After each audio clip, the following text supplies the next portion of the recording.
एक वस्तु के पंच आप सब लोग देख पा रहे हैं ना इसको? ठीक है, तो इस श्लोक को दोहराएंगे साथ साथ में थोड़ा सा। यस्तु सर्वाणि भूतानि, बोलिए।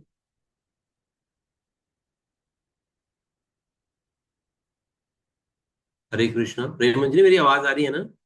यस्तु सर्वाणि भूतानि। आ रही है प्रभु। यस्तु सर्वाणि भूतानि यस्तु सर्वाणि भूतानि आत्मनेश आत्मनेश अनुपश्यति आत्मने एव अनुपश्यति सर्वभूतेषु च आत्मनम् सर्वभूतेषु च आत्मनं ततो न विजुगुप्सते। ततो न विजुगुप्सते। यस्तु सर्वाणि भूतानि यस्तु सर्वाणि भूतानि आत्मन एव अनुपश्यति आत्मनि एव अनुपश्यति सर्वभूतेषु सर्वभूतेषु च आत्मनम् सर्वभूतेषु च आत्मनं ततो न विजुगुप्सते। ततो न विजुगुप्सते। तो श्रील प्रभुपाद जी ने इसका छंद विच्छेद किया है।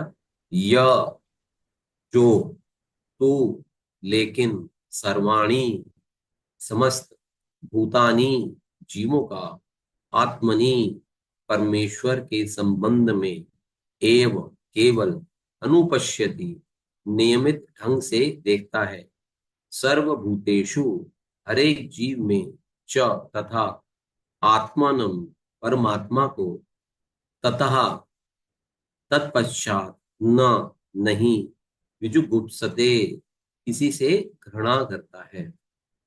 तो इसका अनुवाद शील प्रभुपाद द्वारा शील प्रभुपाद की जाए। जो प्रत्येक वस्तु को ईश्वर के संदर्भ में देखता है, जो समस्त जीवों को उनके अंश रूप में देखता है, तथा जो परमेश्वर को प्रत्येक वस्तु के भीतर देखता है, वह कभी भी किसी वस्तु या जीव से घृणा नहीं करता। तो ये एक गुण है एक भक्त का। अब तक हमने सीखा पीछे के श्लोकों में कि ईश्वर को कैसे जाना जा सकता है।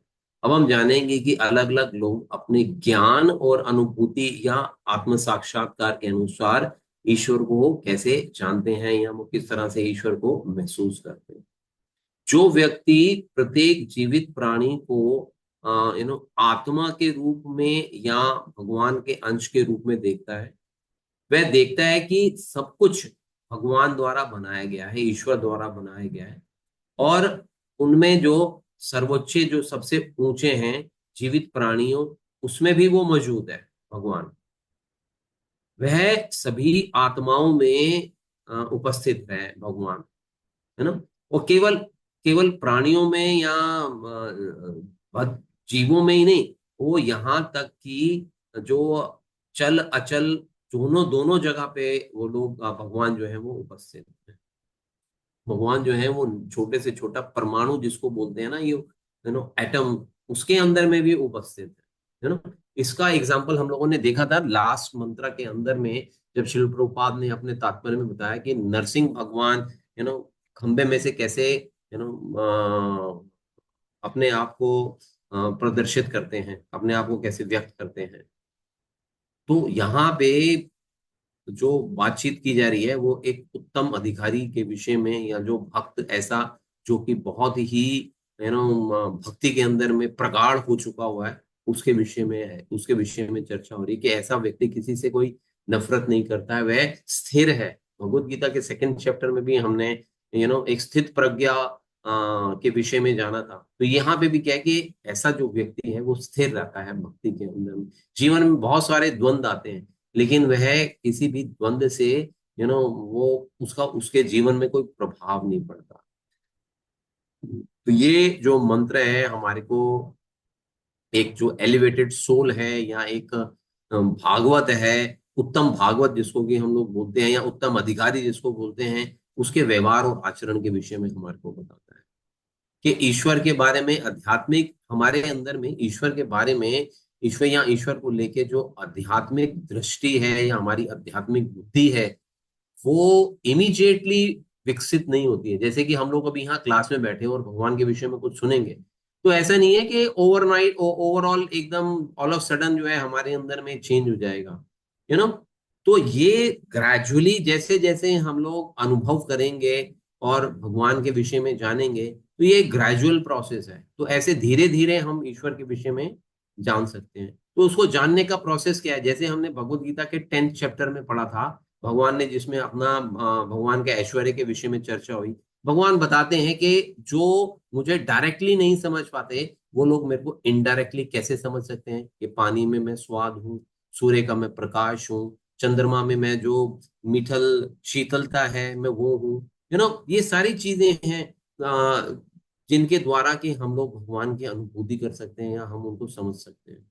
तो यहाँ पे इस मंत्रा के अंदर में, इसके तात्पर्य में श्रील प्रभुपाद जी ने तीन प्रकार के भक्तों के विषय में चर्चा की, है ना। तो समझते हैं कि वो तीन प्रकार के भक्त कहाँ हैं और हम उन भक्तों की श्रेणी में कहाँ पे खड़े होते हैं।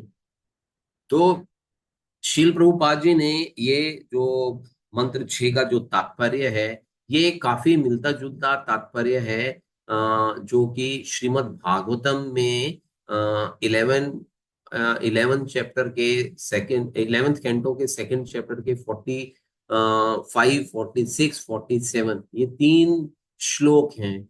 ये बहुत ज्यादा ये प्रभुपाद के तात्पर्य के साथ में मिलते हैं। बेसिकली प्रभुपाद का तात्पर्य इन्हीं से ही रिलेटेड है।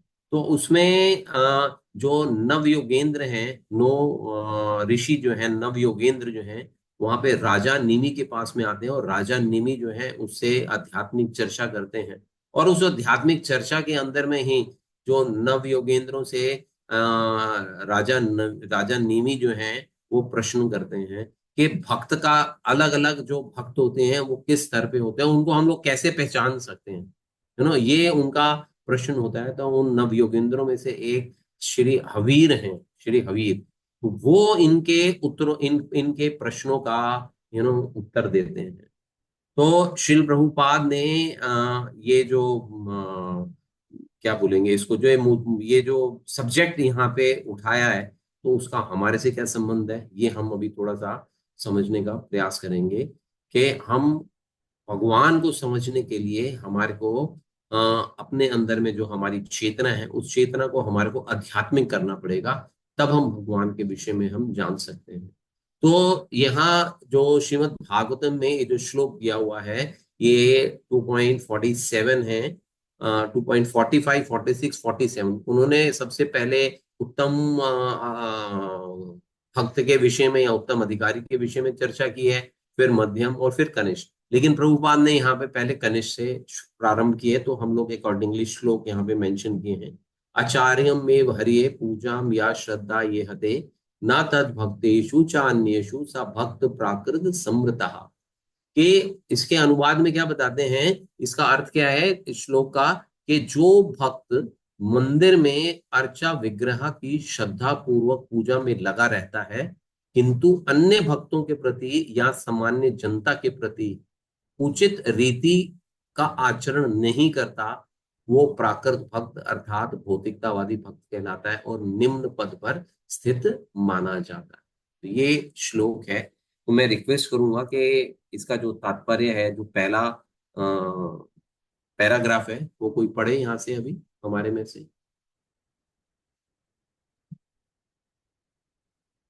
हरे कृष्ण गुरु जी। पढ़िए प्रभु। यहाँ से पढ़ना है, यहाँ पर भगवान। यह है माँ भागवत। अच्छा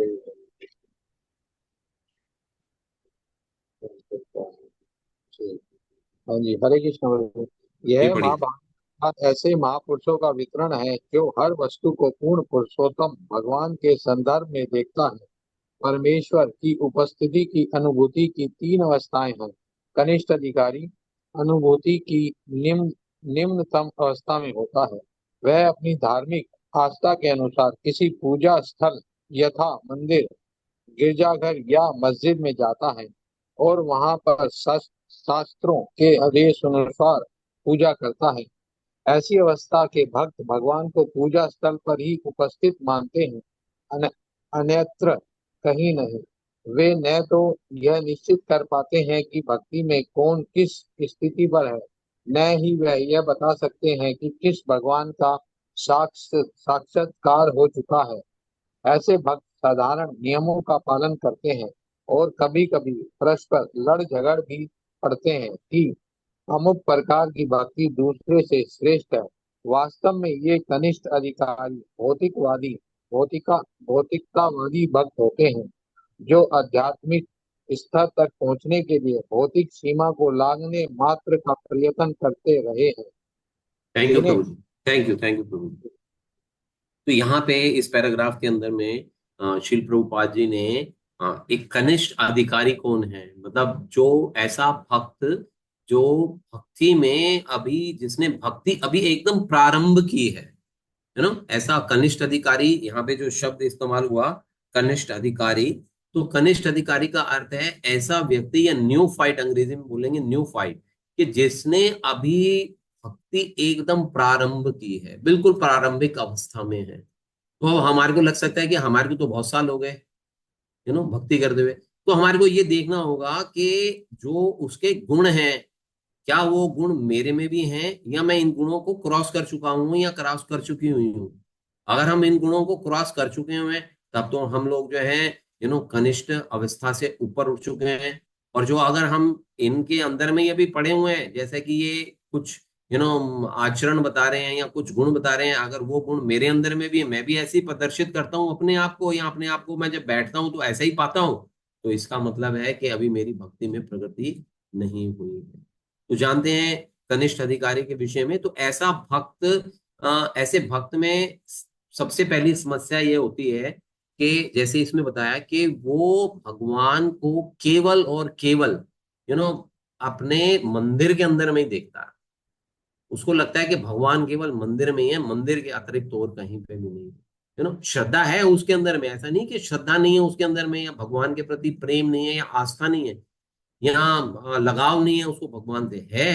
क्योंकि यहाँ पे बता रहे हैं कि वह श्रद्धा पूर्वक पूजा में लगा रहता है। वो जो पूजा करता है वो ऐसे नहीं कि माइंड में जो आया उसके हिसाब से कर ली, नो, श्रद्धा पूर्वक करता है, सोच विचार के करता है, जैसा विधि विधानों में जैसा शास्त्रों में बताया गया है उसको फॉलो करके करता है।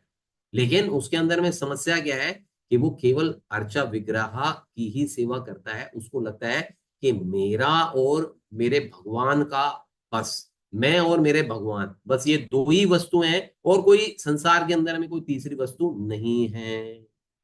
ये उसका जो देखना है वो बड़ा सीमित है, बड़ी सीमित तरीके से वो चीजों को देख रहा है। वो दूसरे अन्य जो भक्त हैं वो उनका सम्मान नहीं कर रहा है ना। उसकी जो चेतना है वो केवल अर्च विग्रह तक सीमित है। नॉर्मली हम लोग जो देखते हैं हमारे टेम्पल में भी बहुत सारे लोग आते हैं और टेम्पल में आके भगवान का दर्शन करते हैं और भगवान के आगे नतमस्तक होते हैं, प्रणाम करते हैं, दंडवत प्रणाम करते हैं और भगवान के विग्रह को निहारते हैं। कुछ लोग आंखें बंद करके भगवान के दर्शन करते हैं, कुछ लोग भगवान के दर्शन आंखें खोल के करते हैं। अलग अलग प्रकार के लोग आते हैं, अलग अलग भाव के हिसाब से आते हैं। कुछ प्रसाद लेके आते हैं भगवान को अर्पित करने के लिए, कुछ बिना प्रसाद लिए आते हैं।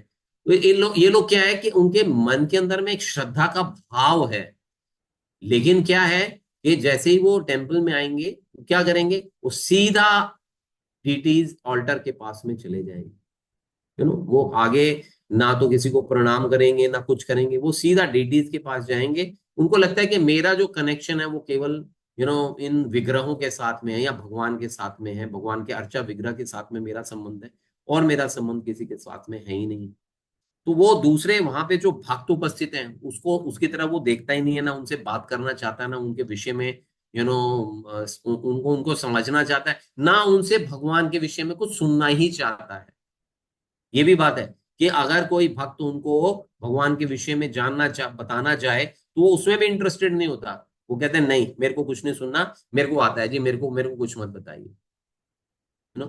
तो ऐसे लोग जो हैं उनके अंदर में भगवान के बारे में कुछ जानने की या उनके विषय में कुछ समझने की कोई जिज्ञासा नहीं है ना। मैं हूं और मेरे भगवान है, बस मेरा सीधा संबंध है ना। ऐसे में संभावना है कि ऐसा व्यक्ति जो है वो आध्यात्मिक उन्नति, यहाँ पे जो बताया जा रहा है उसके हिसाब से ऐसा व्यक्ति जो आध्यात्मिक उन्नति नहीं कर पाए, भक्तों की संगति में ही केवल भक्ति जो है वो विकसित होती है। ऐसे भौतिकतावादी भक्त जो हैं वो आध्यात्मिक दृष्टि विकसित नहीं कर पाते, अपने लेवल पे विकसित नहीं कर पाते। क्योंकि उसका कारण क्या हो जाता है, क्योंकि वो भगवान को और उनके भक्तों को सही रूप में देखने में सक्षम नहीं, इसलिए उनकी आध्यात्मिक उन्नति जो है वो अगर होगी भी तो बड़ी सीमित होगी, है ना। ऐसे लोग क्या सोचते हैं कि अगर जैसे भक्ति में आ गया, जुड़ भी गया भक्तों के साथ में, तो आपस में उनका आर्गुमेंटल नेचर होता है ऐसे भक्तों का, कि वो क्या करेगा कि जैसे किसी और कोई व्यक्ति मिल जाएगा उसको, वो अपने अर्चा विग्रह के विषय में बताएगा कि मेरे अर्चा विग्रह, मेरे जो मंदिर में जो अर्चा विग्रह है ना, वो आपके मंदिर में जो अर्चा विग्रह है उनसे सुंदर है ना। इस तरह से उसके, हमारा जो मंदिर है, जिस मंदिर में मैं जाता हूँ वो मंदिर बहुत बढ़िया है ना। वहां पे जो पूजा होती है वो पूजा बहुत अच्छे ढंग से होती है, वहां पे जो श्रृंगार होता है वो श्रृंगार बहुत अच्छे ढंग से होता है ना। तो ये सारी इस तरह कि मैं आपसे बेहतर हूं, ये, और फिर क्या होएगा कि आर्गुमेंट्स में चला जाएगा और फिर झगड़ा भी कर सकता है आपस के अंदर। तो ये एक भौतिकतावादी, ऐसे भक्त को जो है भौतिकतावादी भक्त या एक प्राकृत भक्त या एक कनिष्ठ भक्त जिसको बोला गया है और उसको बताया गया है कि ऐसा भक्त जो है वो निम्न स्तर पे जो है वो माना जाता है। तो हम लोग, हमारा जो संबंध है तो उसको थोड़ा सा समझने का यहाँ पे प्रयास करते हैं कि अलग अलग प्रकार के लोग होते हैं, भौतिकतावादी लोग हैं, मायावादी लोग हैं, सहजिया या जो न्यूफाइड भक्त हैं वो हैं, और जो भक्त हैं जो ऑलरेडी डिवोशनल सर्विसेज में या भगवान की सेवा में जो आ चुके हैं, उनमें जो भौतिक वस्तुएं हैं जिसको कि हम लोग इस भाषा, आध्यात्मिक भाषा में पदार्थ बोलते हैं, उनके प्रति और कृष्ण के प्रति, भगवान के प्रति उनका क्या माइंडसेट रहता है।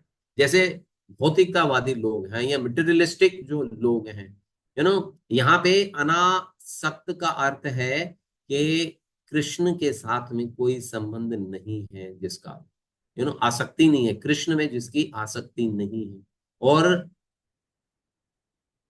आसक्त का क्या अर्थ हुआ कि जो जो अटैच्ड है, आसक्ति है, प्रेम है, आकर्षण है जिन चीजों के प्रति, उसको वहां पे आसक्त बोलेंगे। और अनासक्त मीन्स जहां पे कि डिटैच्ड है, सॉरी अनासक्त है चीजों से, पदार्थों से।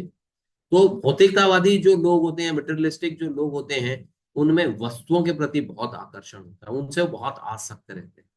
लेकिन भगवान से या कृष्ण से उनका कोई आसक्ति नहीं होती, अनासक्त रहते हैं वो भगवान के साथ में, तो ऐसे लोग, भौतिकतावादी लोग क्या कहते हैं, वो अपने आप में ही मस्त रहना चाहते हैं। दे आर नॉट बॉदर्ड कि हमारे जीवन का लक्ष्य क्या है, या मैं अपनी चेतना को कैसे विकसित करूं, मैं अपने आप को कैसे जान पाऊं, मेरे जीवन का लक्ष्य क्या है, मेरे को क्या अचीव करना है, ये मानव जीवन मेरे को मिला है, ये किस पर्पस के लिए मिला है।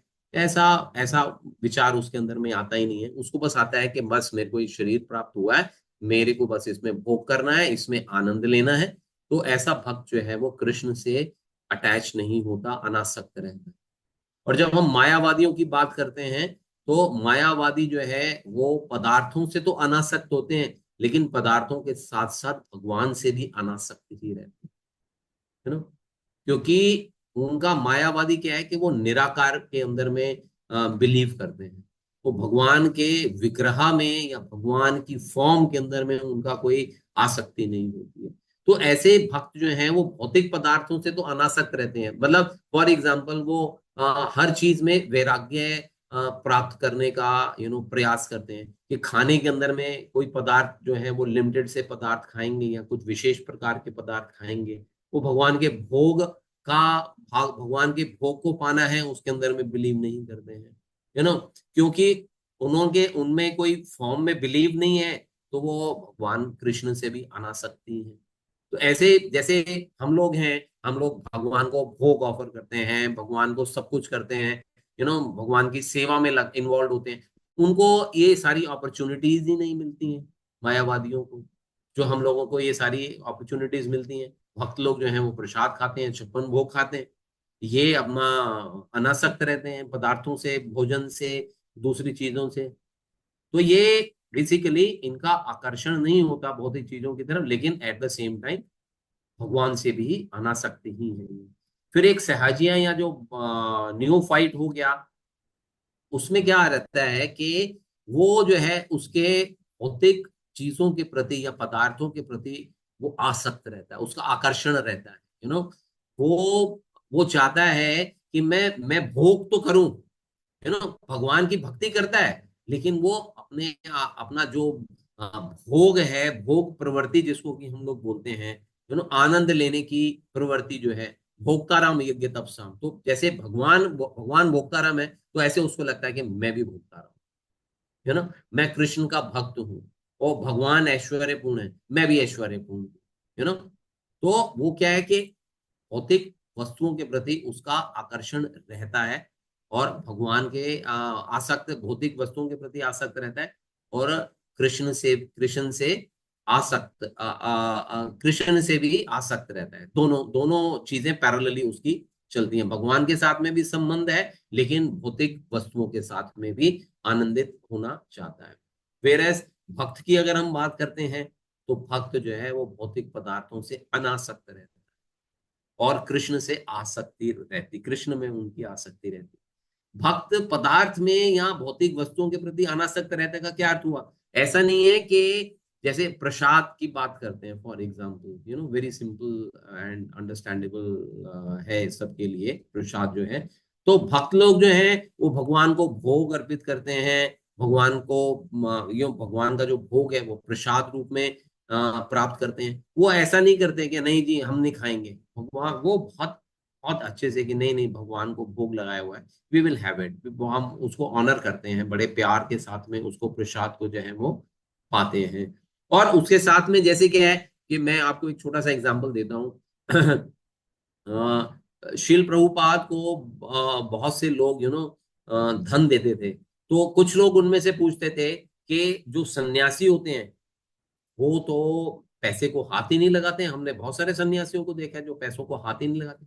आप बोलते हो कि नहीं हमारे को पैसा दे दो, हम उसको इस्तेमाल करेंगे। तो प्रभुपाद वहां पे बताते हैं कि आप मेरे को जितना लक्ष्मी देना चाहते हो आप मेरे को लक्ष्मी दो, मैं उसको दोनों हाथों से एक्सेप्ट करूंगा, ओपन हार्टेडली मैं उसको एक्सेप्ट करूंगा। लेकिन प्रभुपाद क्या बोलते हैं कि मैं उस लक्ष्मी को भगवान की सेवा में लगाऊंगा, अपने लिए नहीं वो आनंद लेना चाह रहे हैं। शिला प्रभुपाद यहाँ पे वो क्या चाह रहे हैं कि वो जो भी लक्ष्मी आएगी उस लक्ष्मी को नारायण की सेवा में, भगवान का मंदिर बनवाऊंगा मैं, और दूसरी चीजों में उस लक्ष्मी को जो है वो इस्तेमाल किया जाएगा। तो इस प्रकार का जो वैराग्य होता है उसको हम युक्त वैराग्य बोलते हैं, युक्त वैराग्य। कि इतने बड़े बड़े मंदिरों का शिला प्रभुपाद जी ने इतने बड़े बड़े मंदिर बनवाए, उनका क्या कारण था कि वहां पे लोग आएंगे, वहां पे लोग आएंगे, भक्तों से मिलेंगे, भक्तों के साथ में उनकी भगवान के विषय में चर्चा होगी। तो ऐसे में जो लोग वहां पे आ रहे हैं उनमें भगवान के प्रति एक आकर्षण होएगा, तो वो भी कृष्ण से आसक्त हो जाएंगे। तो ये जो प्रोसेस है ये ग्रेजुअल प्रोसेस है और धीरे धीरे चलता है। और नेक्स्ट पैराग्राफ पढ़िएगा प्लीज।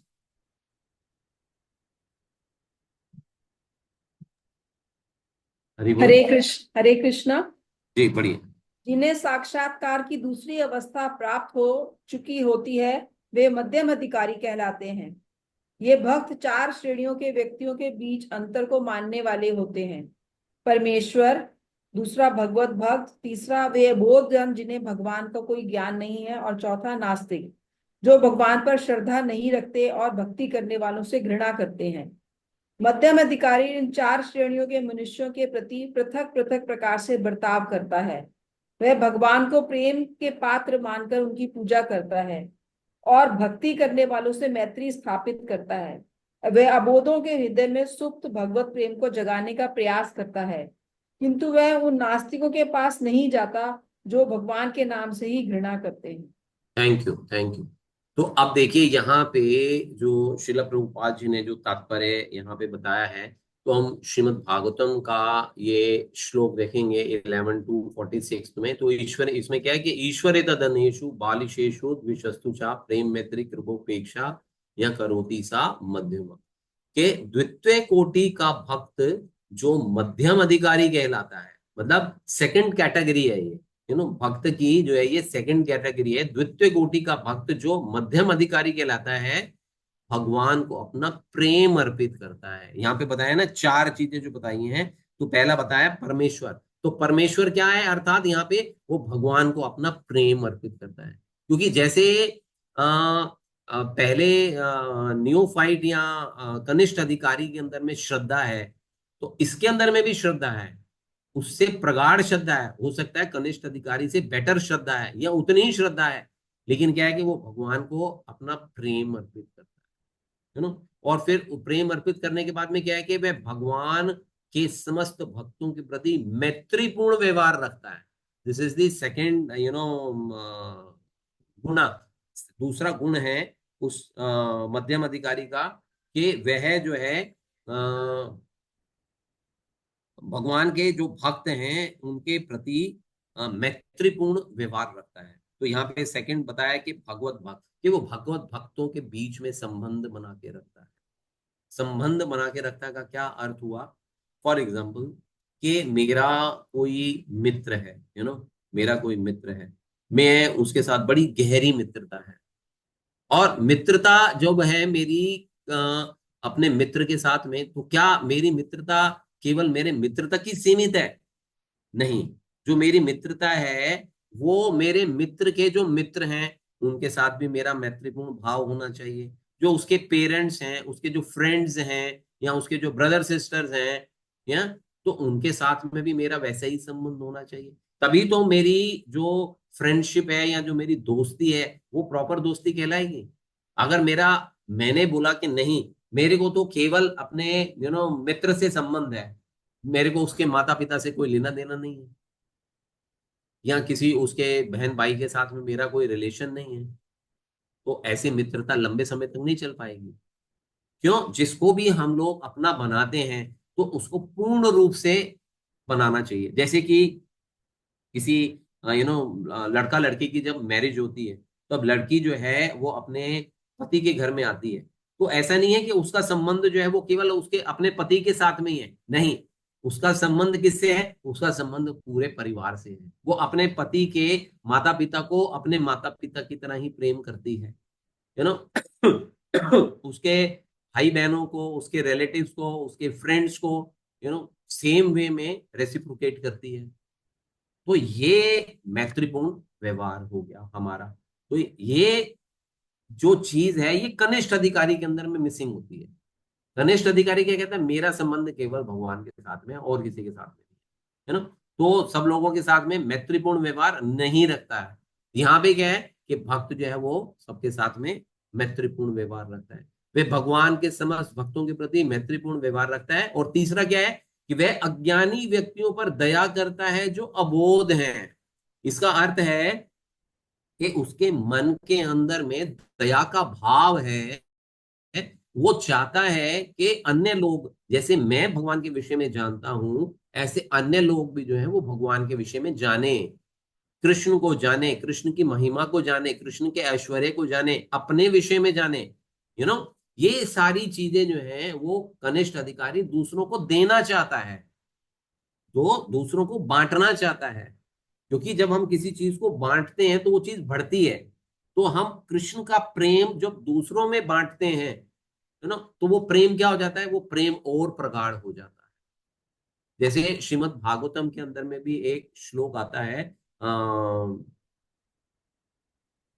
कुंती महारानी जो है वो भगवान को बोलती हैं कि जो आपके नाम और आपके गुणों को और आपके विषय में दूसरे लोगों को बताता है, वो जन्म मृत्यु के पाश से जो है वो बच जाता है ना। तो ऐसे ही यहाँ पे जो है वो कृष्ण के विषय में अबोध लोगों को जो जानते नहीं है उनको भगवान के विषय में जानकारी देता है। जैसे हम लोग कभी कभी यू नो पार्क के अंदर में जाते हैं, पार्क में जाके जब हम लोगों को जापा कराते हैं, भगवान के विषय में बताते हैं, तो हमारे को अच्छा लगता है, यू नो, जो जो सुनता है उसको भी अच्छा लगता है और हमारे को भी अच्छा लगता है। तो ऐसे जो है ये अज्ञानी व्यक्तियों जो अबोध हैं उन पे दया का भाव रखता है। और चौथा गुण क्या बता रहे हैं कि वो उनकी उपेक्षा करता है जो भगवान से द्वेष करते हैं, है ना। जो भगवान के विषय में, जैसे कि हमारा 10 नाम अपराध हैं, उसमें 9th है, जो इंटरेस्टेड, जो जो भगवान के विषय में नहीं जानना चाहता उसको क्या करना है, हमारे को उससे दूर ही रहो, उसको भगवान के विषय में बताने की जरूरत नहीं है। तो ऐसे जो ईर्ष्यालु व्यक्ति जो होते हैं या ऐसे व्यक्तियों से वो दूर रखता है अपने आप को, ऐसे व्यक्तियों के पास में जाके भगवान का संदेश देने का प्रयास नहीं करता। वो उसको मालूम है कि मैं इनको बताऊंगा कोई फायदा ही नहीं होने वाला, है ना, कोई फायदा नहीं है। जैसे कि महाभारत के अंदर में क्या नाम है इनका, जो 100 अपराध करता है, क्या, शिशुपाल, यू नो, शिशुपाल जो है वो भगवान का सदैव विरोध करता है। तो ऐसे व्यक्ति को भगवान के विषय में भगवान के विषय में जानकारी देना या उनसे मिलना बेटर है, उनसे दूर ही रहा जाए।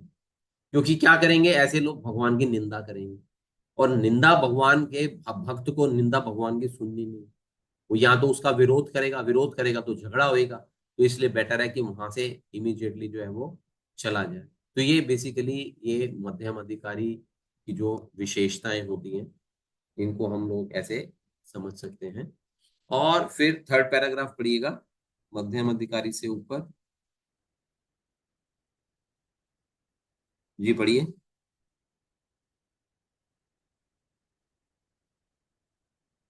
हरि बोल। हरे कृष्णा। हाँ पढ़ो। मध्यम अधिकारी के ऊपर उत्तम अधिकारी होता है, जो प्रत्येक वस्तु को परमेश्वर से संबंधित देखता है। ऐसा भक्त नास्तिक तथा आस्तिक में भेदभाव नहीं रखता, अपितु हर एक को ईश्वर के अंश के रूप में देखता है। वह जानता है कि एक विद्वान ब्राह्मण तथा बलि के एक कुत्ते में कोई बड़ा अंतर नहीं होता, क्योंकि दोनों ही भगवान के अंश हैं। यद्यपि वे अपने विगत जन्मों के भिन्न भिन्न कर्मों के अनुसार भिन्न भिन्न देह धारण किए हैं, वह देखता है कि परमेश्वर के अंश रूप ब्राह्मण ने भगवान द्वारा प्रदत्त अपनी स्वर्ग स्वतंत्रता का दुरुपयोग नहीं किया है, और कुत्ता अपनी स्वतंत्रता का दुरुपयोग करके प्रकृति के नियमों द्वारा दंडित होकर कुत्ते के शरीर में बद्ध है। ब्राह्मण तथा कुत्ते ने अपने अपने कार्यों का विचार किए बिना उत्तम अधिकारी दोनों का कल्याण करने का प्रयास करता है। ऐसा विद्वान भक्त भौतिक शरीरों द्वारा भ्रांत नहीं होता, अपितु उन जीवों के आंतरिक आध्यात्मिक स्फुलिंग से आकृष्ट होता है। हरे जो कृष्ण लोग माता एक जी, हरे कृष्ण माता जी, बस थैंक यू। यहीं तक ही पढ़ेंगे ना। तो अब ये अ, उत्तम अधिकारी के गुण और उसकी विशेषताओं के विषय में चर्चा हो रही है। तो यहाँ पे श्लोक फिर आ गया श्रीमद् भागवतम का, सर्वभूतेषु यपश्येत भगवत भागवन आत्मना भूतानि भगवत आत्मनेयेष भागवत उत्तमा। के सर्वाधिक उत्कृष्ट भक्त क्या करता है, सर्वाधिक उत्कृष्ट भक्त मतलब जो भक्तों में सर्वाधिक उत्कृष्ट है, जो ऊंचा है। आप बोलेंगे कि एक भक्त और दूसरे भक्त के बीच में आप डिफरेंशिएट क्यों कर रहे हो, आप अंतर क्यों कर रहे हो, भक्त तो भक्त ही है। भक्त तो भक्त है, लेकिन चेतना का जो स्तर है या भगवान को जो समझने का जो स्तर है वो सबका अलग अलग है।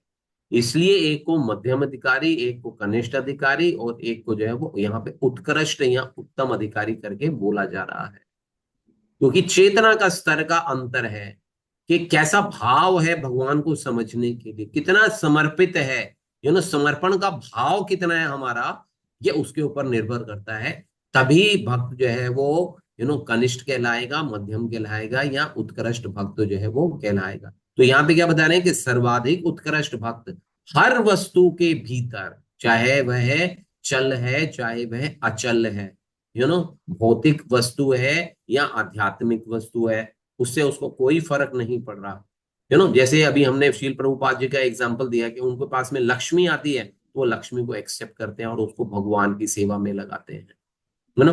तो वह हर वस्तु के भीतर समस्त आत्माओं के आत्मा भगवान कृष्ण को देखता है। वो उसका उसका विजन ही ऐसा बना हुआ है कि वो हर वस्तु को भगवान से संबंधित देखता है, उसका उसका विजन ऐसा, उसने अपना विजन या अपनी चेतना अपनी ऐसी डेवलप कर ली हुई है कि वो हर वस्तु को भगवान से संबंधित देखता है। या हाँ जी, ये चीज है, वो उसकी जो दृष्टि है वो समदृष्टि बोलते हैं, सबको एक सा ही देखता है। अब जैसे यहाँ पे एग्जाम्पल दिया है शिला प्रभुपाद जी ने कि एक ब्राह्मण और एक कुत्ते का एग्जाम्पल दिया है यहाँ पे हमारे को। तो ब्राह्मण और कुत्ते को हम अगर देखेंगे तो हम बोलेंगे कि ब्राह्मण जा रहा है, ये कुत्ता जा रहा है। समझ में उसको भी आता है, समझ में जो उत्तम अधिकारी है उसको भी दिखता है कि ये कुत्ता है और ये ब्राह्मण है। ऐसा नहीं कि वो डिफरेंशिएट नहीं कर पा रहा, वो डिफरेंशिएट कर पाता है, लेकिन वो देखने का जो नजरिया है उसका, वो कुत्ते में भी जीव आत्मा को देखता है। हम कुत्ते में जीव आत्मा को नहीं देखते हैं, हम कुत्ते को ऐसा कुत्ता देखते हैं। और जबकि उत्तम अधिकारी जो होता है वो ब्राह्मण में भी जीव आत्मा को देखता है और कुत्ते में भी जीव आत्मा को देखता है। वो बता रहे हैं यहाँ पे प्रभुपाद कि कुत्ता अपने विगत कर्मों के कारण इस कुत्ते के शरीर में है, लेकिन अंदर तो जीव आत्मा वही है जो मेरे अंदर में जीव आत्मा है, या जो ब्राह्मण के अंदर में जीव आत्मा है, या चींटी के अंदर में भी जो जीव आत्मा है, हाथी के अंदर में जीव आत्मा है, वो सब सेम है। वो we all are same, we all are part and parcel of Shri Krishna. अहम बीज प्रदत्त पदार्थ, कि भगवान कहते हैं कि जितने भी जीव हैं, भगवत गीता के अंदर में भगवान बोलते हैं कि जितने भी जीव हैं सारे मेरे द्वारा हैं, मैं इनका बीज प्रदाता पिता हूं। भगवान ने भगवत गीता में बताया कि मैं इन सबका बीज प्रदाता पिता हूं। तो ये जो भक्त है सर्वोच्च उत्कृष्ट भक्त जो है वो समस्त जीवों को ऐसा भगवान के अंश के रूप में देखता है, हमारी तरह नहीं देखता है। वो शारीरिक स्तर पे नहीं है, शारीरिक स्तर पे होते हुए भी शारीरिक स्तर पे वो नहीं है। तो फलस्वरूप है हर वस्तु को भगवान से संबंधित देखता है और यह समझता है कि प्रत्येक विद्यमान वस्तु भगवान के भीतर नित्य स्थित है। तो उसका विजन एकदम जो है वो अलग से है। तो ये श्लोक का संबंध जो है वो हर जगह भगवान को देखकर, हर जगह आध्यात्मिक वास्तविकता को देखकर भक्त को एक नीचे के स्तर से ऊपर के स्तर तक ले जाना है बेसिकली। इन तीन जो पैराग्राफ्स जो हमने पढ़े हैं उसमें क्या है कि पहला चरण है कि मंदिर में विग्रह में भगवान को विग्रह को भगवान के रूप में देखता है। नेक्स्ट क्या है कि वो विग्रह को भगवान के रूप में देखता है और उसके साथ साथ वो बाकी चीजों को भी भगवान से संबंधित देखता है। विजन और बड़ा हो गया। पहले वाले जो मध्यम जो कनिष्ठ अधिकारी है वो केवल विग्रह तक देख रहा है, मध्यम अधिकारी का जो विजन है वो बढ़ गया।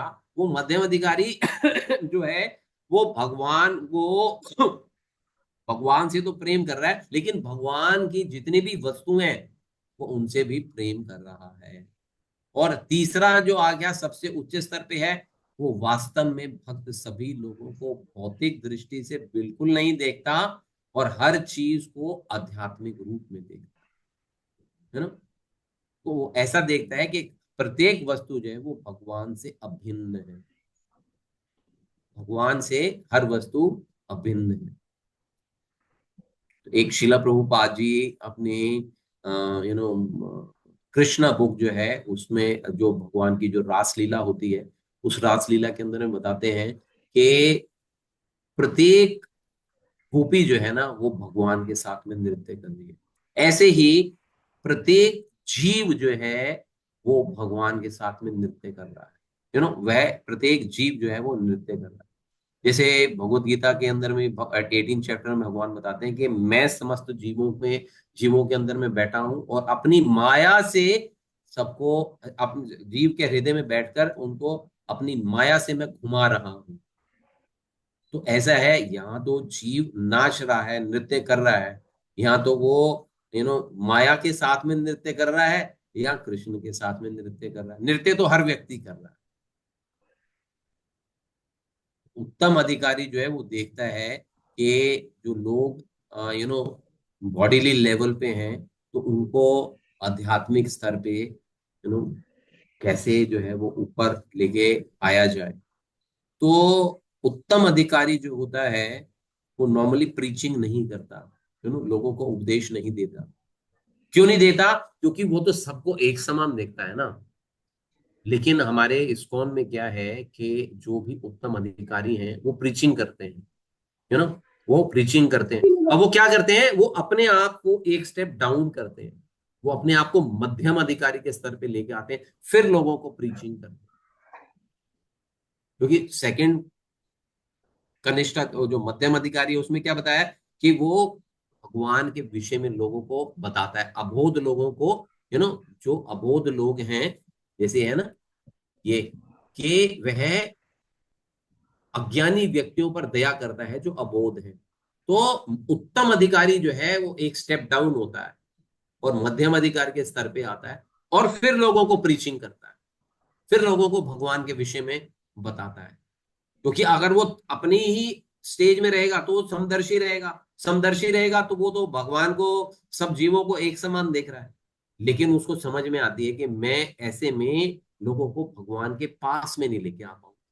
तो इसलिए उसको क्या करना पड़ता है, उत्तम अधिकारी को एक स्टेप डाउन जाना पड़ता है, मध्यम अधिकारी के स्तर पे आना पड़ता है और फिर वो प्रीचिंग जो है वो प्रारंभ करता है और फिर वो लोगों को जोड़ता है भगवान के साथ में। क्योंकि उसके जो आत्म साक्षात्कार हैं, उसके उसके जो अनुभव हैं, वो अनुभव अभी मध्यम अधिकारी के पास में नहीं है, कनिष्ठ अधिकारी के पास में तो है ही नहीं है। तो वो जो अपने अनुभव हैं या जो अपने साक्षात्कार हैं, उन साक्षात्कारों को भगवान अपने उन साक्षात्कारों को सामान्य जनता के साथ या सामान्य जो भक्त हैं या जो न्यूफाइड भक्त हैं या जो मध्यम अधिकारी के भक्त हैं, उनके साथ में मध्यम अधिकारी बन के शेयर करता है उन सारे अनुभवों को या अपने एक्सपीरियंसेस को या अपने आत्म साक्षात्कारों को।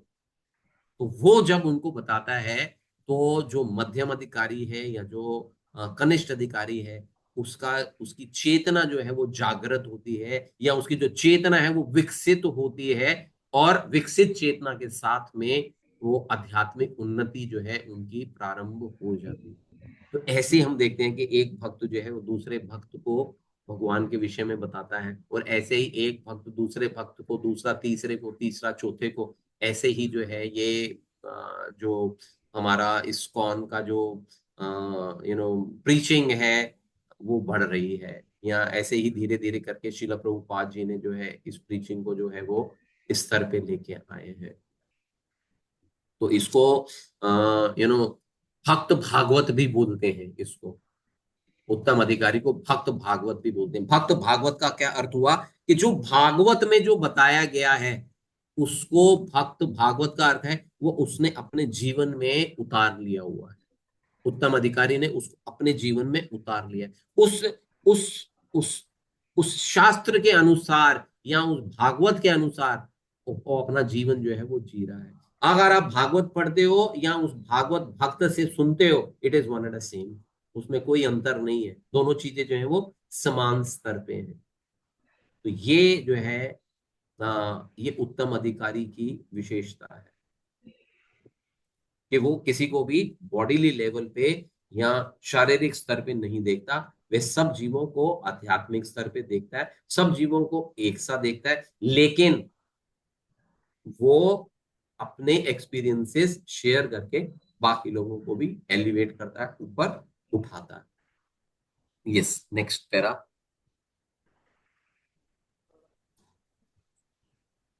जो लोग, पढ़ लूं मैं? हाँ हाँ। हरे कृष्णा प्रभु जी, हरे कृष्णा। जी जी, बोलिए बोलिए फटाफट। जो लोग एक रूपता या मित्रता का भाव अतिक्रमण करके उत्तम अधिकारी का अनुकरण तो करते हैं, किंतु देहात्मक बुद्धि के स्तर पर आचरण करते हैं, वे वास्तव में झूठे परोपकारी हैं। विश्व बंधुत्व की धारणा उत्तम अधिकारी से सीखनी चाहिए, न कि किसी ऐसे मूर्ख व्यक्ति से जो आत्मा या भगवान के परमात्मा के रूप में विस्तार को भी ठीक से नहीं जानता, जो सर्वत्र निवास करते हैं। थैंक यू इस प्रभु, छठे थैंक यू मंत्र थैंक यू थैंक यू प्रभु जी, थैंक यू प्रभु। अब यहाँ पे एक दो शब्द हैं जो यहाँ पे हमारे को समझना होगा। एक यहाँ पे बताया है कि जो लोग एक रूपता या मित्रता के भाव का अतिक्रमण करके उत्तम अधिकारी का अनुकरण करते हैं। तो यहाँ पे अनुकरण का क्या अर्थ हुआ कि जो लोग नकल करते हैं। अनुकरण का अर्थ है नकल करना, यू नो।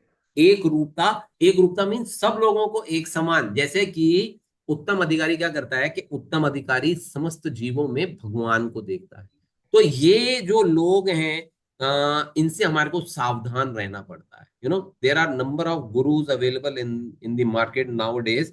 तो इससे हमारे को अलर्ट कर रहे हैं शिला प्रभुपाद जी कि ऐसे यू नो लोगों के पास में से हमारे को बचना है। वो क्या करते हैं, वो अपनी दृष्टि तो ऐसी दिखाते हैं कि हम सब लोगों को एक ही उससे देखते हैं, लेकिन वो क्या कर रहे हैं कि उत्तम अधिकारी का अनुकरण कर रहे हैं। ऐसी उनके पास में ऐसा कोई आत्म साक्षात्कार नहीं हुआ यू नो उनके पास में कोई आत्म साक्षात्कार नहीं हुआ। वो भक्त भागवत नहीं है बट वो पोर्ट्रेट कर रहा है, अपने आप को दिखा रहा है, नकली गुरु बनना चाह रहे हैं। आप देखते हो कितने सारे लोग हैं जेलों में पड़े हुए हैं। क्या वो बेसिकली अपने आप को पोर्ट्रेट किया उन्होंने कि हाँ जी हम तो गुरु हैं। बहुत सारे लोगों ने उनको फॉलो भी किया, बट एक्चुअल में क्या है वो लोग। तो यहाँ पे नकली गुरु को कौन है उसको हमारे को पहचान करनी पड़ेगी। तो यहाँ पे क्या बता रहे हैं कि जो लोग एक रूपता या मित्रता के भाव का अतिक्रमण करके उत्तम अधिकारी का अनुकरण तो करते हैं, किंतु देहात्म बुद्धि के स्तर पर आचरण करते हैं। लेकिन उनका जो आचरण रहता है वो आध्यात्मिक स्तर पे नहीं है, वो केवल शारीरिक स्तर पे ही है। यू नो वो आध्यात्मिक स्तर पे नहीं आए हुए हैं अभी। वो अपने आप को दिखाते हैं कि हाँ जी हम लोग बहुत परोपकार कर रहे हैं या ऐसा कर रहे हैं वैसा कर रहे हैं, but they don't understand Lord कि जो हम जो सब जगह पे हैं उनको नहीं नहीं ये बात जो है वो समझ में आती।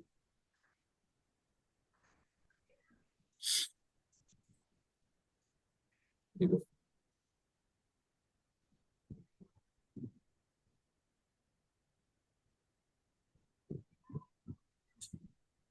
Thank you.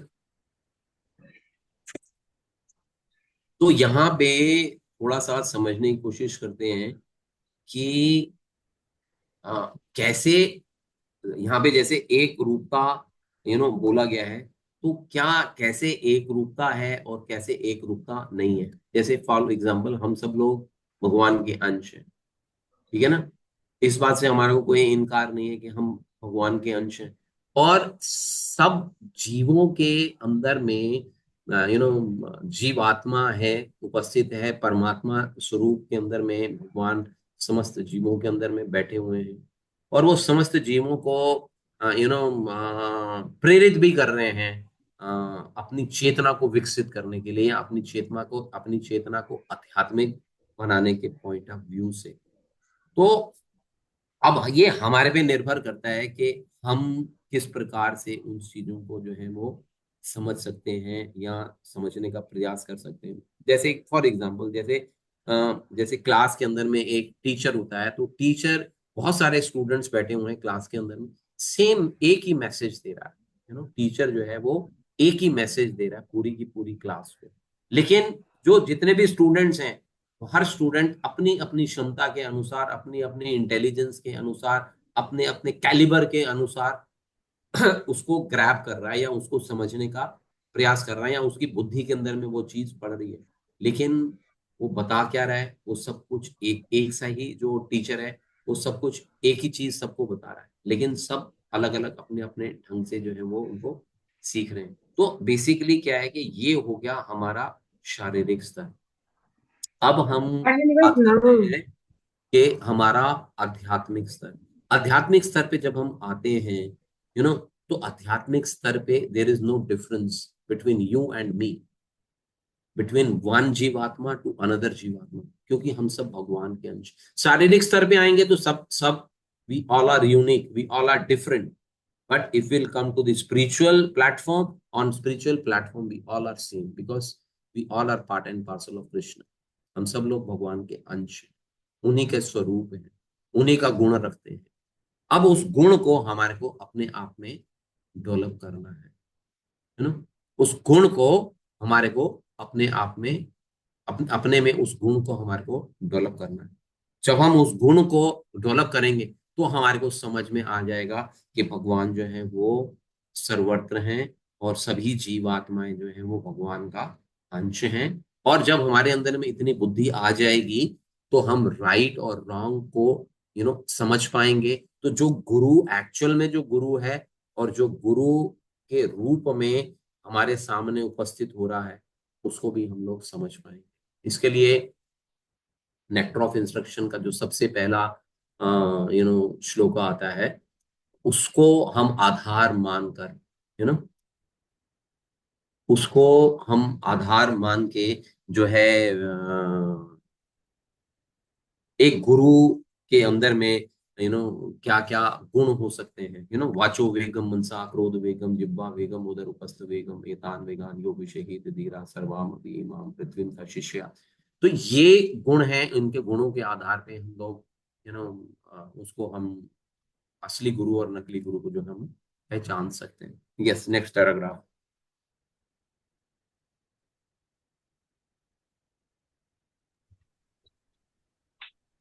हरे कृष्ण।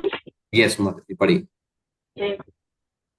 जो लोग एक रूपता या नहीं, मित्रता के हो गया माता जी, नेक्स्ट। हरे बोल। इस छठे मंत्र में प्रभु जी यहाँ से हाँ नहीं, जी। हाँ, इस छठे मंत्र में यह स्पष्ट रूप से उल्लेखित है कि मनुष्य को चाहिए कि वह ठीक तरह से देखे। इसका अर्थ यह हुआ कि वह पूर्ववर्ती आचार का अनुसरण करे जो प्रामाणिक शिक्षक हैं। इस प्रसंग में अनुपश्यति अत्यंत उपयुक्त संस्कृत शब्द है। अनु का अर्थ है अनुसरण करना और पश्यति का अर्थ है देखना। इस प्रकार अनुपस्थिति शब्द का अर्थ यह हुआ कि वह वस्तुओं को उस रूप में न देखे जिस तरह वह अपनी खुली आंखों से देखता है। प्रत्युत पूर्ववर्ती आचार्यों का अनुसरण करे। भौतिक दोषों के अनुसार कारण आंखें किसी भी वस्तु को ठीक से नहीं देख पाती। कोई तब तक ठीक से नहीं देख सकता जब तक उसने किसी श्रेष्ठ स्रोत से सुन न रखा हो, और सर्वोच्च स्रोत वैदिक ज्ञान है जो स्वयं भगवान द्वारा दिया गया है। वैदिक सत्य गुरु शिष्य परंपरा द्वारा भगवान ने ब्रह्मा से नारद, नारद से व्यास और व्यास से उनके कई शिष्यों तक आता है। पहले वेदों के संदेश को अभिलिखित करने की आवश्यकता नहीं थी क्योंकि तब लोग अधिक बुद्धिमान तथा प्रखर स्मरण शक्ति वाले होते थे। वे प्रामाणिक गुरु के मुख से मात्र एक बार सुनकर उपदेशों का अनुसरण कर सकते थे। थैंक यू माता जी, थैंक यू माता जी।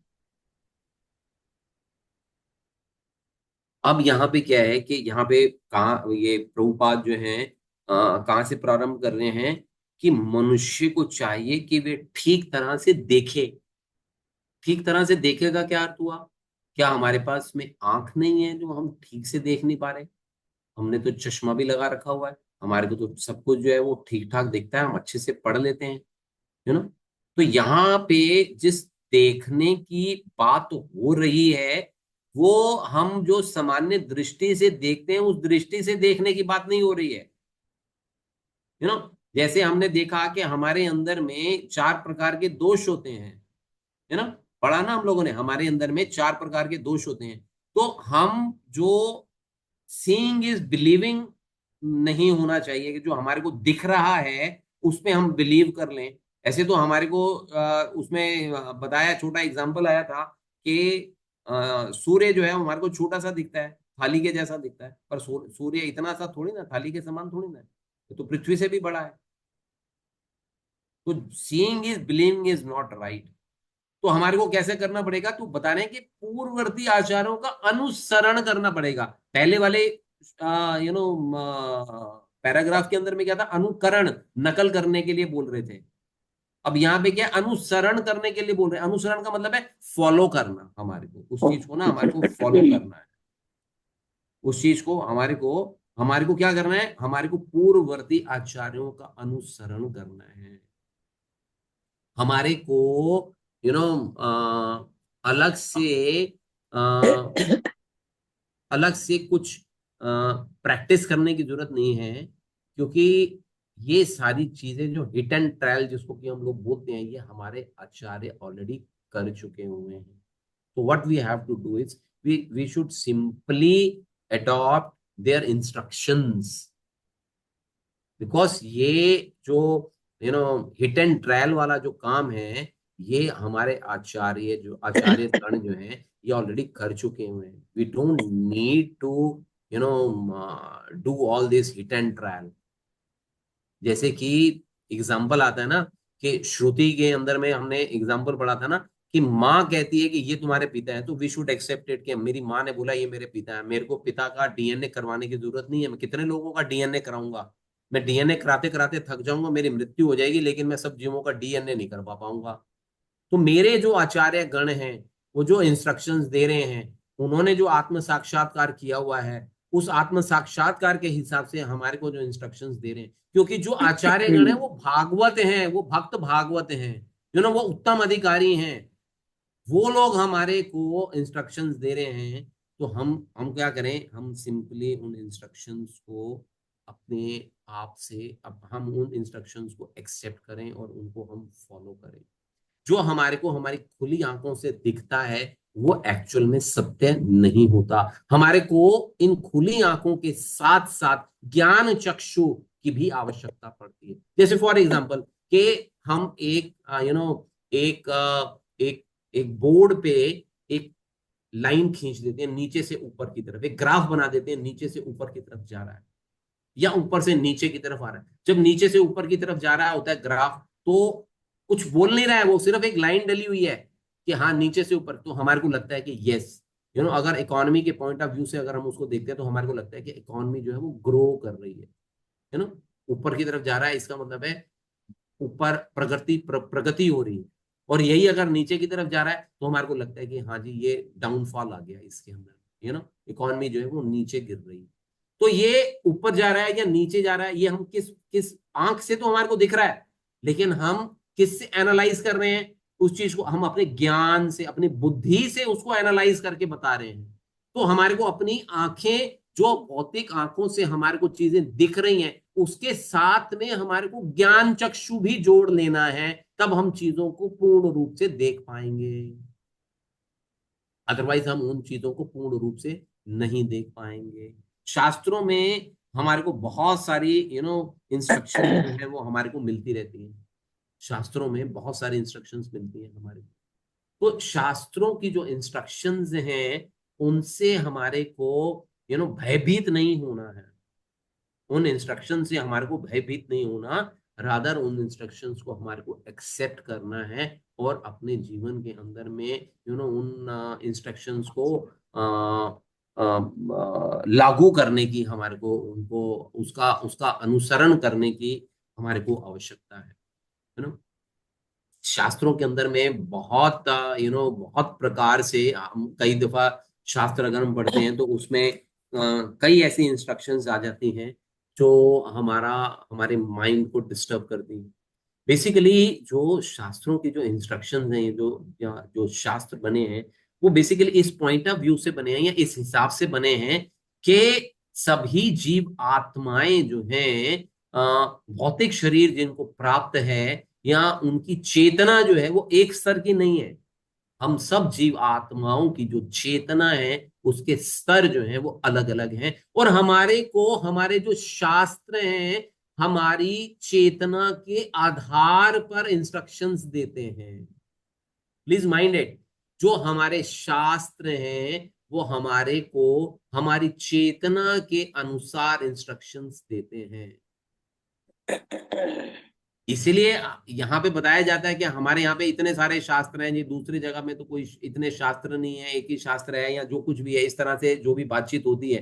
तो उसका उसका उसका बेसिक रीजन ही यही है कि जीव की जो चेतना है, चेतना के अनुसार यहाँ पे हमारी सबसे बड़ी यूटिलिटी है ये, हमारे को फैसिलिटी दी गई है कि हमारी हमारी चेतना के अनुसार शास्त्र जो है हमारे को फॉर एग्जाम्पल आप इसको हम ऐसे समझ लेते हैं कि जैसे एक पेशेंट जो है वो डॉक्टर के पास में जाता है, उसको शुगर है, ही सफरिंग विद शुगर। तो शुगर के लिए उसको और वो बहुत आसक्त है शुगर के साथ में, मीठे के साथ में बहुत आसक्त है। तो डॉक्टर के पास जाता है, डॉक्टर बोलता है अगर भैया तेरी जो स्थिति है, इस स्थिति में अगर तू मीठा खाएगा तो तू मर जाएगा, तेरे को क्या करना है, तेरे को अभी से मीठा छोड़ देना है, और ये दवाई और ले साथ में, मेडिसिन और ले साथ में और इसको आप फॉलो करो, you will be all right. तो कहता है जी, जो पेशेंट है वो बोले कि नहीं डॉक्टर साहब, मेरी को तो इतनी भयंकर आ सकती है मीठे के साथ में, मैं तो छोड़ ही नहीं पाऊंगा। तो फिर डॉक्टर क्या बोलता है उसको कि ऐसा करो कि आप हफ्ते में एक दिन थोड़ा सा मीठा ले लेना, हल्का सा मीठा ले लेना, ताकि आपका जो आपके अंदर में जो अर्ज है मीठे से, वो कम होएगी, आपको लगेगा कि हाँ मेरे को बीच बीच में मिल रहा है। और ऐसे ही दूसरा पेशेंट आता है, दूसरा पेशेंट भी यही बोलता है कि जी मेरे को, उसको भी शुगर है, और डॉक्टर उसको बोलता है कि आपको कुछ नहीं लेना है, आपको भी शुगर जो है वो इमीडिएटली छोड़ देनी है। वो एग्री करता है कि हाँ जी मैं शुगर जो है मैं छोड़ दूंगा। पहले वाला एग्री नहीं करता, पहले वाला क्या कहता है कि मेरे को तो शुगर लेनी पड़ेगी थोड़ी सी, चाहे में लो। तो उसको डॉक्टर क्या कहता है कि ठीक है जी, आप हफ्ते में एक बार ही ले लेना, हल्का सा ले लेना। और सेम बीमारी के लिए जब पेशेंट नंबर 2 आता है, वो एग्री करता है कि हाँ जी ठीक है, मैं मीठा नहीं लूंगा। तो अब जब वो दोनों दोस्त हैं, दोनों पेशेंट जो हैं वो दोनों दोस्त हैं, वो बाहर आके जब वो उससे आपस में बातचीत करते हैं, तो बोलता है मेरे को तो मीठा खाने के लिए डॉक्टर ने बोल दिया।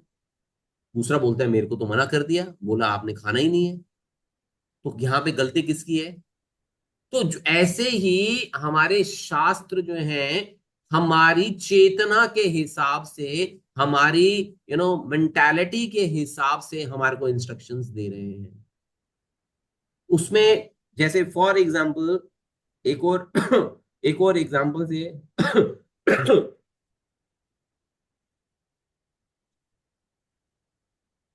जैसे कि हमारे शास्त्रों में मांसाहार वर्जित है, हमारे को बताया गया, जो हमारी इंस्ट्रक्शंस हैं है ना, हमारे को जैसे 4 इंस्ट्रक्शंस हमारे को मिली हुई हैं, 4 इंस्ट्रक्शंस जो मिली हैं, हमारे जो बेसिक प्रिंसिपल्स हैं, उसमें बताया गया है कि ये यौनाचार नहीं करना, मांसाहार नहीं करना, जुआ नहीं खेलना, पर स्त्री पुरुष संबंध नहीं रखना, ये इंस्ट्रक्शंस दी गई हैं। अब हम इन इंस्ट्रक्शंस को फॉलो करते हैं। तो एक व्यक्ति बोलता है कि जी मैं तो मांसाहार के बगैर, जैसे उसमें बोलता है कि जी मैं तो शुगर के बगैर रह ही नहीं सकता। और जो व्यक्ति जो है वो दिन में 4 दफा मांस खाता है। तो फिर उसको क्या बताया जाता है कि आप एक दफा खा लो, 4 में से आप एक दफा खा लो, फिर धीरे धीरे करके वो हार आ जाएगा। तो ये जो इंस्ट्रक्शंस हैं, ये बेसिकली ये कंसेशन होता है।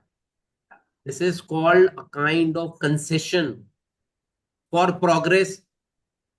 आगे बढ़ने के लिए कुछ उसको कुछ छूट दे दी जाती है कि हाँ जी ये टाइम बिंग जो है ना, ये थोड़ी सी छूट है आपके लिए, टाइम बिंग।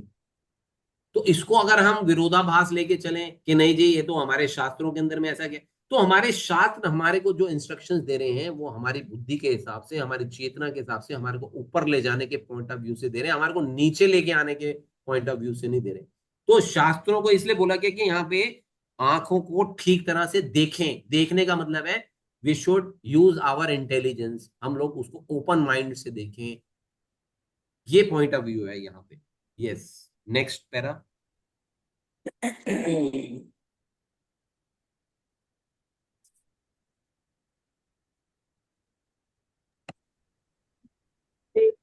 इस समय शास्त्रों के अनेक टीकाएं उपलब्ध हैं, किंतु उनमें से अधिकांश शील व्यासदेव से प्रारंभ होने वाली गुरु शिष्य परंपरा में नहीं है, जिन्होंने पहले पहल वैदिक ज्ञान का संकलन किया। शील व्यासदेव की अंतिम परम पूर्ण तथा भव्य कृति श्रीमद् भागवतम है, जो वेदांत सूत्र का सहज भाष्य है। भगवत गीता भी एक कृति है जिसका प्रवचन स्वयं भगवान ने किया है और व्यास ने उसको लिपिबद्ध किया है। वे अत्यंत महत्वपूर्ण शास्त्र हैं और ऐसी कोई भी टीका जो भगवत गीता या श्रीमद् भागवत के सिद्धांतों के विपरीत है, अवैध है। उपनिषदों, वेदांत सूत्र, वेदों, भगवत गीता, श्रीमद् भागवत के मध्य पूर्ण साम्य है और किसी को वेदों के संबंध में तब तक किसी भी निर्णय तक पहुंचने का प्रयास नहीं करना चाहिए जब तक उसे व्यासदेव की गुरु शिष्य परंपरा के सदस्यों से आदेश न प्राप्त हो जाए, जो भगवान तथा उसकी विभिन्न शक्तियों पर विश्वास करते हैं, जैसे कि श्री ईशोपनिषद की में व्याख्या हुई है। भगवत गीता ये भी पढ़ दो। भगवत गीता 18.54 के अनुसार जो व्यक्ति से जो पहले से मुक्त पद ब्रह्मभूत पर आसीन है और प्रत्येक जीव को अपना ही भाई मानता है, वही उत्तम अधिकारी भक्त बन सकता है। ऐसी दृष्टि राजनीतिज्ञों को नहीं प्राप्त हो सकती, जो सदैव किसी न किसी भौतिक लाभ के पीछे पड़े रहते हैं। जो व्यक्ति उत्तम अधिकारी के लक्षणों का अनुसरण करता है, वह भले ही किसी दूसरे के बाहरी शरीर की सेवा यश तथा भौतिक लाभ के लिए करे, लेकिन वह आत्मा की सेवा नहीं कर सकता। ऐसे अनुकरणकर्ता नकलची को आध्यात्मिक जगत की कोई जानकारी नहीं मिल सकती। उत्तम अधिकारी भौतिक शरीर में ही जीवात्मा का दर्शन करता है और आत्मा के रूप में उसकी सेवा करता है। इस प्रकार भौतिक पक्ष की स्वतः सेवा हो जाती है। श्री प्रभुपाद की जय। थैंक यू माता जी, थैंक यू माता जी।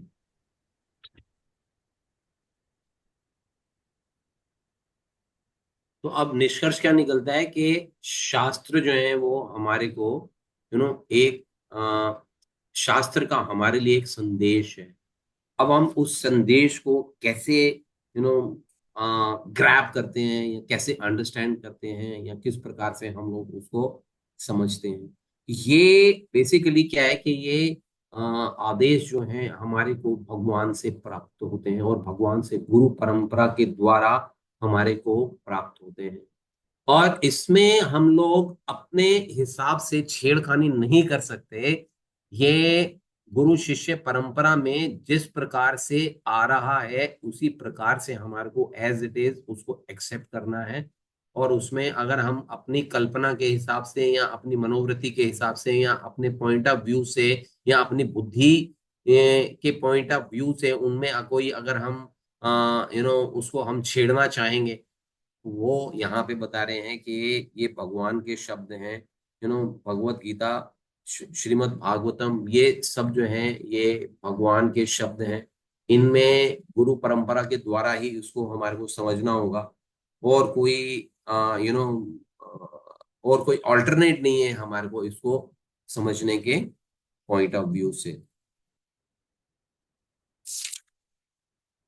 और फिर बता रहे हैं कि भगवत गीता का 18.54 में क्या कहते हैं, ब्रह्मभूत प्रसन्नात्मा न सोचती न कांक्षति समहा सर्वेषु भूतेषु मद भक्तिम लभते पराम। कि इसका क्या अर्थ हुआ कि जो दिव्य पद पर स्थित है, जो जीव जो है वो दिव्य पद पर स्थित है और परम ब्रह्म का अनुभव करता है। परम ब्रह्म का अनुभव करता है मीन्स भगवान का जिसने साक्षात्कार किया है। तब बताते हैं ना, तद विद्धि प्रणिपातेन परिप्रश्न सेवया उपदेशयन्ति ते ज्ञानम ज्ञानम तत्व दर्शन। क्योंकि जो गुरु है उसने तत्व दर्शन किया है। जो तत्व है भगवान के विषय की जो जानकारी है, परम सत्य को जानता है वो। तो यहाँ पे क्या बता रहे हैं कि ब्रह्मभूत प्रसन्नात्मा के जो दिव्य पद पर स्थित है और जिसने भगवान का अनुभव किया है, वह क्या हो जाता है, वह पूर्ण रूप से प्रसन्न हो जाता है। तो हम जो भागवत भक्त है या जो उत्तम अधिकारी है जिसके विषय में यहाँ पे चर्चा हो रही है, तो वो ऐसा जीव जो है वो उत्तम पद को प्राप्त होता है या उत्तम अधिकारी जो है हम उसको कहते हैं। वो क्यों उत्तम अधिकारी होता है? क्योंकि वह भौतिक चीजों से ऊपर है। बता दें कि वह ना तो कभी शोक करता है, ना किसी चीज से कामना करता है, वे प्रत्येक जीव पर संभाव रखता है, उस अवस्था में वो मेरी शुद्ध भक्ति को प्राप्त करता है। भगवान बताते हैं 18.54 में, इस प्रकार जो दिव्य पद पर स्थित है वह तुरंत परम ब्रह्म का अनुभव करता है और पूर्णतः प्रसन्न हो जाता है। वह ना तो कभी शोक करता है, ना किसी वस्तु की कामना करता है, वह प्रत्येक जीव पर संभाव रखता है, उस अवस्था में वो मेरी शुद्ध भक्ति को प्राप्त करता है। तो इस चीज को हमारे को समझना होगा कि हमारे को अपनी समदृष्टि जो है वो अपनी चेतना का जो स्तर है उसको ऊपर लेके आना पड़ेगा, है ना। और हमारे को अनुकरण नहीं करना, हमारे को अनुसरण करना। हमारे को अपने आचार्यों का अनुकरण नहीं करना, हमारे को आचार्यों का, शास्त्रों का, गुरु साधु शास्त्र जिसको कि हम बोलते हैं, तो इस गुरु साधु शास्त्र का हमारे को अनुकरण नहीं करना, हमारे को अनुसरण करना है। उन्होंने जो अपनी जो आत्म साक्षात्कार हैं जो हमारे साथ में शेयर किए हुए हैं, उन आत्म साक्षात्कारों को माइंड में रखते हुए, उनको एक्सेप्ट करते हुए, उनको पूर्ण रूप से सत्य मानते हुए हम अगर अपने जीवन में आगे बढ़ेंगे तो हमारा स्तर भी जो है या हमारी भक्ति का जो स्तर है वो ऊपर उठ पाएगा और उसमें हमारे को मदद मिलेगी। यही बेसिकली इस मंत्रा का जो ओवरऑल जो तथ्य है वो यही है कि हमारे को उत्तम अधिकारी के स्तर पे आना है। शिव प्रभुपाद कहते हैं कि प्रत्येक भक्त को चाहिए, ये शिल प्रभुपाद की इंस्ट्रक्शन है कि प्रत्येक भक्त को चाहिए कि वह कम से कम मध्यम अधिकारी के स्तर पे तो आ ही जाए। कम से कम शिल प्रभुपाद जी कहते हैं कि प्रत्येक भक्त जो है वो मध्यम अधिकारी के स्तर पे आ जाए। अगर वो मध्यम अधिकारी के स्तर पे आ जाता है तो फिर उसकी जो प्रगति है वो फास्ट हो सकती है। तो वो मध्यम अधिकारी के स्तर पे आ गया तो उत्तम अधिकारी के स्तर पे आना आसान हो जाएगा उसके लिए। अगर हम कनिष्ठ अवस्था में ही रहते हैं तो थोड़ा सा डिफिकल्ट हो जाता है, लेकिन अगर हम मध्यम अधिकारी के स्तर पे आ जाते हैं तो चीजें हमारे लिए हमारा आध्यात्मिक उन्नति जो है वो ऊपर आने की संभावना। तो यही इसका मंत्र का तथ्य है। हरे कृष्ण। किसी का कोई इससे रिलेटेड कोई प्रश्न है या कोई डाउट है तो हम लोग उसको चर्चा कर सकते हैं,